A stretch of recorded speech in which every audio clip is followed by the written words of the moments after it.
Um dos maiores desafios que nós temos hoje em dia é a convivência em meio à diversidade cultural, diversidade de formas de pensar e viver a vida, e de narrativas e de interpretações sobre o mundo. E essa dificuldade tem nos causado bastante problemas. Agora, é possível a gente encontrar um caminho em meio à diversidade que a gente se sinta seguro, que a gente se sinta feliz com o nosso próprio caminho e ao mesmo tempo aceitando que existem muitos outros caminhos diferentes. Ou seja, é possível achar o meu caminho bonito e ao mesmo tempo ver o caminho do outro, que é muito diferente do meu, e também considerá-lo bonito. Há pessoas que nasceram no século passado, como eu, e outras que nasceram nesse século. Me parece, para quem nasceu no século passado, isso ainda é mais difícil.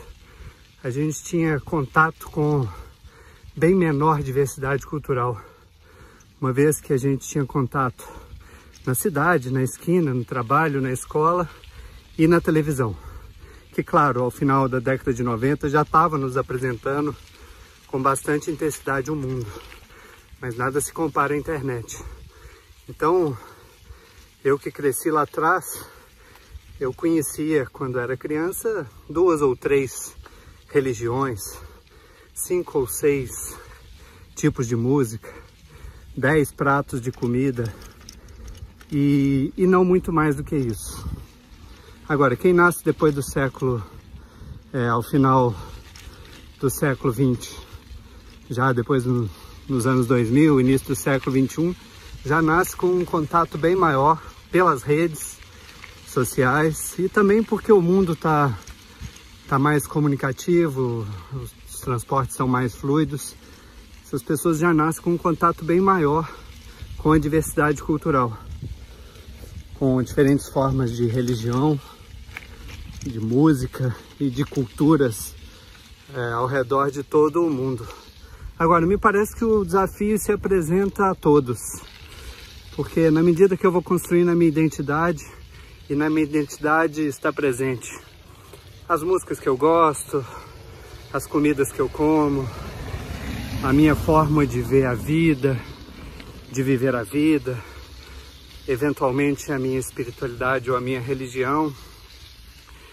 E quando a gente entra em contato com outras formas muito diferentes de pensar e viver, a gente chega a um problema, que é: será que eu estou certo? Será que eu estou errado? Até que ponto eu estou certo? Até que ponto eu estou errado? Será que a questão é essa, de estar certo ou estar errado? E aí a antropologia, ela nos ajuda muito, nos ensinando que nós, seres humanos, a gente tende a ver o mundo pelo nosso prisma, pelas nossas lentes culturais, por um véu que colore o mundo à nossa própria forma de ver, que eles chamam de etnocentrismo. Ou seja, eu vejo o mundo com as minhas lentes e tendo a julgar o mundo com as minhas lentes, tendo a julgar o outro com a minha forma de pensar o mundo. Então, quando a nossa cultura aqui, ela ouve aquelas histórias de algumas regiões do mundo que as mulheres são mutiladas logo na infância, porque aquela cultura considera pertinente, a gente considera uma violência enorme. E esse é o nosso olhar. Ao mesmo tempo que uma cultura dessa,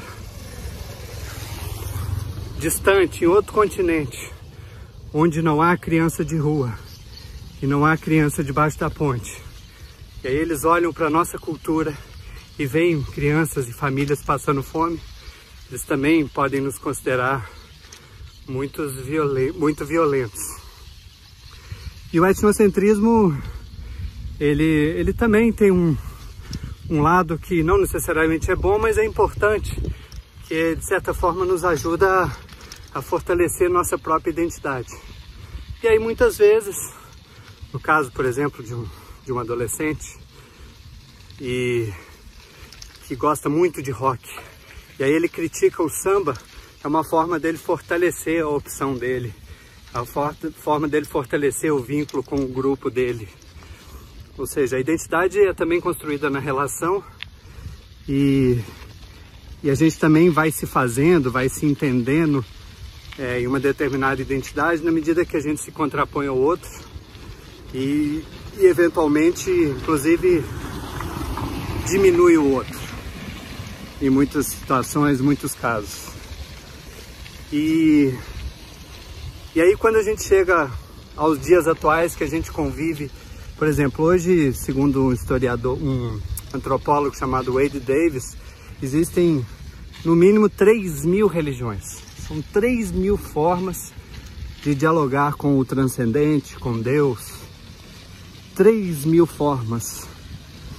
São 3.000 caminhos possíveis. Do ponto de vista da diversidade, isso é muito lindo. Isso é muito lindo. O ser humano é mesmo infinitamente diverso. É capaz de criar infinitos caminhos. E ele ter criado no mínimo 3.000 formas de dialogar com Deus é um presente, é um privilégio, é um legado muito potente. Agora, o problema é que se só a minha forma estiver correta, a minha convivência no século XXI vai ser muito dificultada, porque eu vou ficar tentando diminuir o outro e vou viver constantemente inseguro e vou me fechar em um pequeno grupo, uma pequena tribo, e isso vale para as diferentes áreas da vida. Agora imagina, primeiro, só a minha está correta, seria uma sorte enorme, né? Todas as outras 2.999 estariam erradas, só a minha correta. E aí a gente chega num problema que é o problema de convivência. Como dar o salto para compreender que a minha é bonita, a minha me preenche, a minha me faz bem. E ao mesmo tempo, quando eu vejo a do outro que é muito diferente de mim, e eu posso olhar para o outro e dizer, é muito diferente, mas também é bonito. Eu te respeito e eu te acolho. Tem cidades no mundo que em um único bairro há 200 nacionalidades. E nós estamos em franca formação de uma cidadania planetária. Em alguns lugares em maior velocidade, outros em menos. Seja pela convivência no bairro, na escola, no trabalho, no ônibus, ou pelas redes sociais. Numa tarde, a gente é capaz de ouvir Leandro Leonardo, a obra toda, Beatles, Rolling Stones, Gilberto Gil, rock sueco, música tradicional chinesa.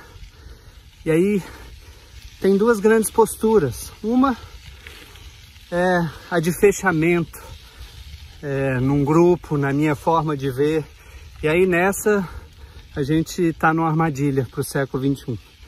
Porque a convivência vai ser muito difícil, a gente vai permanentemente ficar inseguro. E vai ser difícil conviver com o outro e com o diferente. A outra forma é uma abertura permanente, uma compreensão de que nós somos incompletos, inacabados, e ao mesmo tempo de se sentir seguro com o caminho que escolheu, da cultura que veio, a forma com que pensa o mundo, a sua própria espiritualidade, e ao mesmo tempo se manter aberto ao outro, ao diferente, ao aprendizado constante e principalmente ao respeito. A diferença é muito bonita. De novo, são 3.000 formas, no mínimo, de dialogar com Deus, de dialogar com o transcendente. E imagino que o ser humano, sendo infinitamente diverso, podem existir infinitas formas. E essa é uma riqueza enorme, um legado enorme e uma beleza enorme. E acredito que o caminho da abertura, do aprendizado, é o melhor caminho.